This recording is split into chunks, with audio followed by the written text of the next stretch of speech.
Nag-survey kami ng 100 bata, Kim.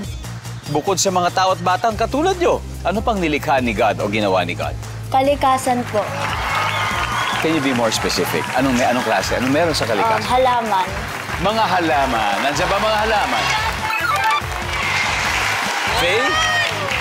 Bukod sa mga tao at batang katulad nyo, ano pang nilikha ni God? Ang dagat po. Ang dagat! Nandiyan ba ang dagat?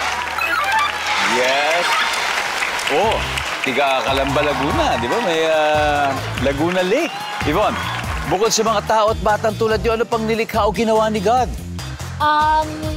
Gamit. O mga gamit? Tulad po ng mga damit. Siyempre, yung damit ay galing sa puno din. Fabric, di ba? Galing sa puno.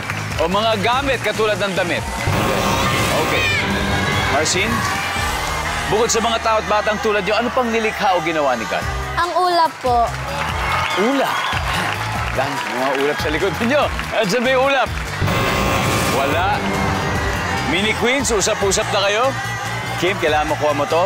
Bukod sa mga tao at batang katulad nyo, ano pa ang nilikha o ginawa ni God? Pagkain po. Pagkain. Yes, of course. Nandiyan ba ang pagkain? Galing sa mga puno. Survey says,